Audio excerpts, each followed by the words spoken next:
Hey Rangers, today I'm going to be reviewing Digimon Adventure Tri number 3, and I'm also going to be doing a giveaway. Manga UK and I have teamed up to give you a possible chance of winning the Digimon Adventure Tri 3 on Blu-ray Collector's Edition, and if you've not seen what it looks like, this is what you could be winning.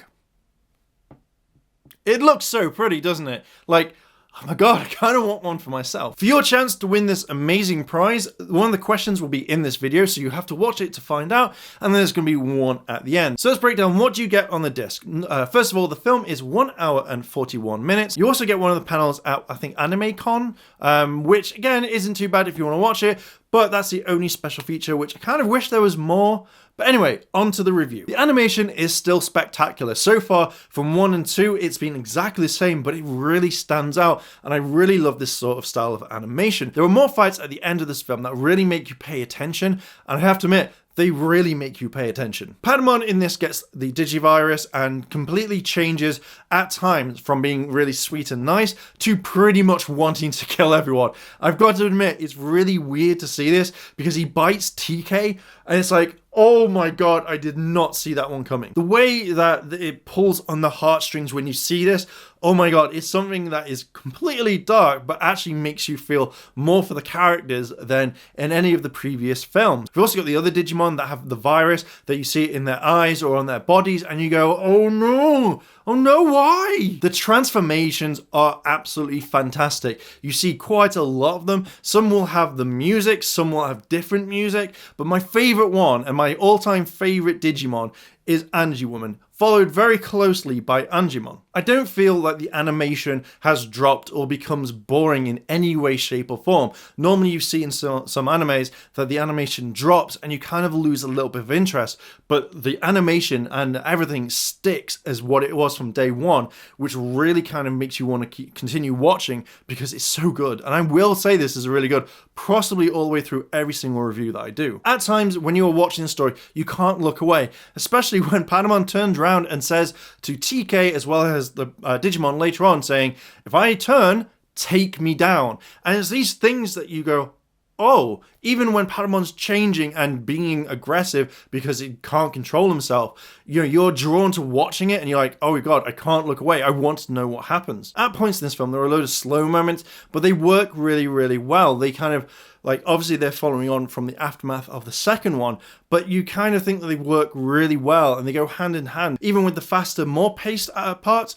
the slow parts work really, really well. Now let's talk about the writing. The film pulls on a lot of heartstrings, and I have to admit, when you watch this, you feel more for the Digimon and the characters and what they're going through, and I really like this because it shows that you care about the Digimon and the characters because you've grown up with them, or the film has invested enough time that you actually have this connection with them. Even in the previous film, when Joe was annoying and he had to study all the time, in this one, he is completely different. And rather than him being moping about from the second one to this one, he's a completely different character. And I really like that. And it showed he had a lot of progression from the second film straight into the third film. When I say character growth in some of the characters, it feels like the Digimon haven't really grown whatsoever. It feels like they're still stuck back when it first premiered, and this is kind of a little bit irritating. They've grown to some degree, but not a lot. One thing that really did annoy me in the writing was the fact is that everyone is keeping secrets from each other. It feels like they are hiding their Digimon. Oh, something's gone wrong. Oh no, not gonna tell anyone about this. And I felt like this really let down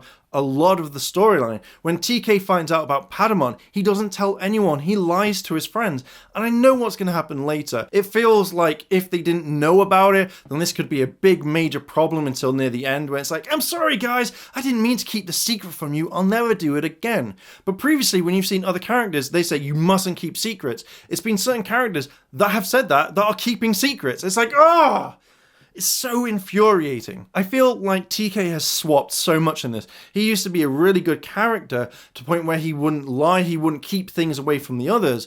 But now he's more like, I'm not going to tell you about Patamon, I need to keep Patamon safe. He's got to be with me. Yeah, he could kill your entire family if he changed. The only character I think that's really level-headed, that has really impressed me, is Izzy. This entire thing, he has not lost his cool. He's not slept a lot, but he's not lost his cool. And even when he has to give tough love to the other characters, he does that, but again, he does it in a way that you can understand, and I really like Izzy in this, and I think he's possibly one of my favourite Digidestined. With the events carrying on from the last film, probably about a few minutes to maybe an hour later, one thing that did annoy me was Mimi's classmates. They actually come up to her, they say, oh my god, this was amazing, you did really, really well. And from the previous one, where they were bullying her and being really mean to her, they've completely like done a 180, and they're like, actually no, you're dancing, you saved, we did really well, and everyone's like, oh man, I really wish I wore this outfit, I really did want to wear it. And you're thinking, why would you do that, guys? Seriously, come on. It just felt kind of very pushed and forced, and I didn't kind of like that. I'd rather they would have like kind of thing like, oh, cheers Mimi, you were right, but still having that level of tone of hatred a bit, but doing the whole thing of like, you're my best friend, was like, no, I'm done with this. I'm done. I'm out.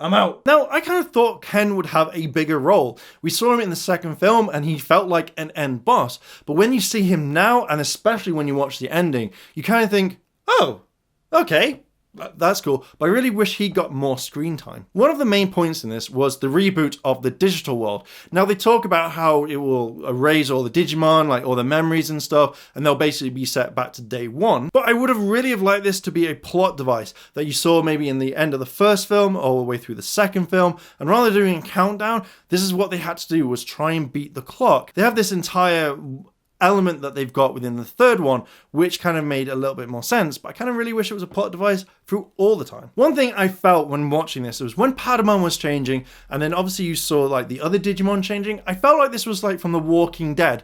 I don't know why. The only reason why I thought this is because you could see it happening, and you're like, oh god, it could happen anytime. It could happen anytime. They could turn and be evil. And I really dug this, and I thought, well done for implementing that. And if you didn't intend for this to happen, well done, you made me think of The Walking Dead while watching Digimon. When they talked about the digital world being rebooted, I generally thought that we'd get Lady Devimon, the Dark Masters, everything like that again, and that we could see a whole new story. So maybe at the end of the film, as in like when it does the run, we'd be able to see a whole new adventure. And it would be really cool to see, only because we saw how it was when they were kids, but now that they're adults, what would it be? Would it be any different? And I would love it if they did that. What made this interesting for me was there were so many elements. There were so many that I couldn't put all of them down in this video. And even if I did, it would be a long video. You'd be looking at possibly like 30 odd minutes, but there were so many different things in this that really made it for me. The way that the characters were, the devastation that they had from the previous one has carried over.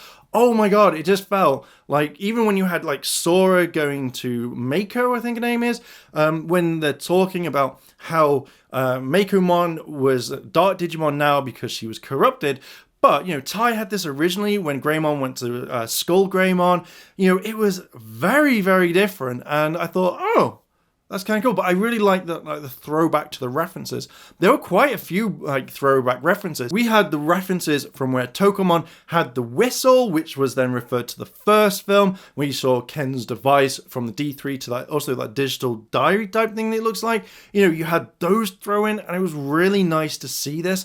And it really made it for me. I was like, oh, I love flashbacks. I love little Easter eggs like that quite a lot in anything. I love the animation style from when you had the Digimon Digivolve into Ultimates, Megas, etc, etc. The animation was spot on. And what I did like is when you saw the Digimon Digivolving, if you didn't hear the theme tune normally, and you heard a different, darker theme, you're like, oh god, something's happening. Oh my god, it's going to turn straight away. It didn't on some of them, but it felt like it did, and I really like that because it made me go, I need to see, are they going to turn? Are they going to become evil? Etc, etc. Oh my god, it was so cool. Now, I love the fact that the Digidestineds love their Digimon, but I think this hinders them a lot because as soon as one starts turning, it's like, I've got to protect Garamon, I've got to protect Parama, I've got to run away. And I'm like, no, just tell everybody, because then you're better. You could put them in that server thing, lock it down so they don't hurt anyone.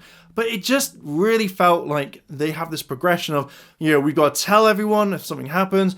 Oh no, I'm not telling you anything because I don't want my Digimon to be hurt itself, rah rah rah, and that annoyed me. One thing that shocked me was when Patamon bit TK. I generally didn't think that they would do that, but again, it was so kind of dark, especially the darker tones in this film. Oh, I did not expect half the stuff that I would see. Now, the last fight, the outcome really kind of touched on the feels, because I was like, oh, what's happening? And it was one of those moments where it was just silent, and you're like, okay. I didn't expect that. I'm really looking forward to the next one.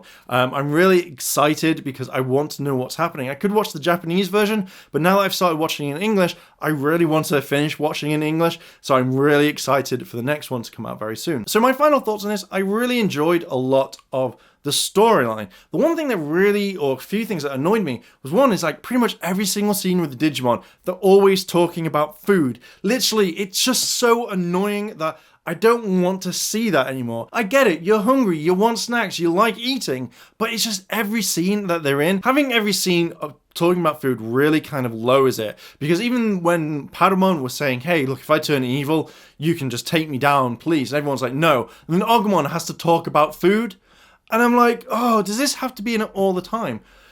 Second point was more of like the lack of communication between the Digidestined. We saw it with Joe in the first one and the second one, where he wasn't like responding to messages.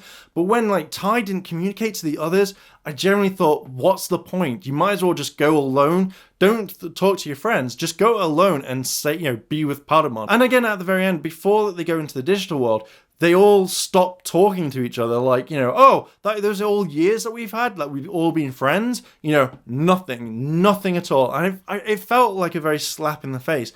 If they don't have the Digimon, they don't have their friends. And I'm like, come on guys, seriously, you're all better than that? This is a must for any Digimon fan. Out of the ones we've got so far, number 3 is my favorite, and that'll possibly change, but so far the third one is my favorite because it had a lot more emotion, a lot more feeling in it. It also brought back memories from when I used to watch it as a child, and I really liked that it was able to pull on the heartstrings as well as bring out a whole new array of emotions. Now this is available for pre-order at the moment. Link will be in the description down below, and if you're watching this after it's out, you can also click it on the link down below. I'm guessing you can still buy it from my Amazon, but links will be down in the description down below. And now we come to the giveaway. Now there's going to be some rules that I've put in place, and then 2 questions. So let's start with the boring stuff. Let's get the rules out of the way. Rule number 1 is you have to be a subscriber to this channel to be eligible to enter. So click that subscribe button if you haven't, and also while you're down there, click the notification bell so you get notified that there are more videos. Number 2, give this video a like, maybe tweet at Manga that you've seen it.